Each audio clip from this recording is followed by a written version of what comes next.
The school called, "Your daughter hasn't been picked up for 3 hours," and my stomach dropped, the words replaying in my mind as I tried to process what had happened, because 3 hours is an eternity in a child's world, filled with uncertainty, anxiety, and questions about where the people they trust have gone, and I realized immediately that this was not simply a matter of tardiness or forgetfulness. It was a reflection of priorities, responsibilities, and the consequences of inattention. And I had to act fast to protect her, reassure her, and regain control of a situation that could have escalated into fear or danger. I explained calmly to the receptionist that I would be there immediately, but my mind was racing, piecing together how this had happened. The late meeting that had run over, the emergency call that had diverted my attention, the small miscommunication with my spouse. It all added up to hours of absence from my child, and the guilt settled heavily in my chest, sharpening my focus and urgency as I grabbed my keys, practically running to the school, my heart pounding with fear and determination. When I arrived, I found her in the office, sitting quietly with a few teachers who had cared for her diligently,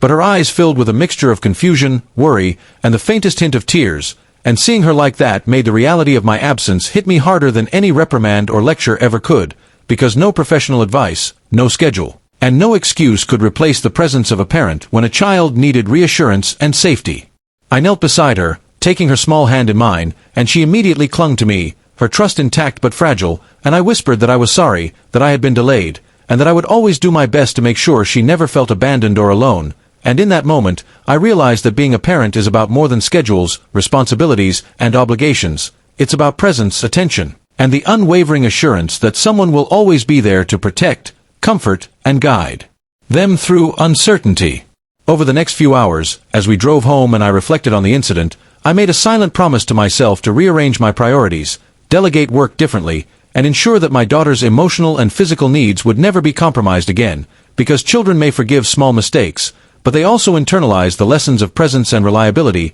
and as a parent, I had a duty to embody those lessons consistently, even when life becomes complicated, busy, or overwhelming. That evening, after tucking her into bed and reading her favorite story, I felt a mixture of relief, exhaustion, and a renewed sense of responsibility, understanding that parenting requires constant vigilance, patience, and the ability to act decisively when something goes wrong, and that mistakes, though inevitable, must be addressed with clarity, honesty, and love, because the emotional impact of absence, even brief, can linger far longer than any logistical inconvenience, and must be counterbalanced by intentional presence and reassurance. Reflecting on the day, I realized that the school's call had been more than a warning. It had been a wake-up call, a reminder that love, attention, and reliability are the pillars of parenthood, far more important than work, errands, or distractions, and that even in moments of chaos, taking responsibility calmly, acting decisively, and prioritizing the child above all else is what builds trust, security, and resilience,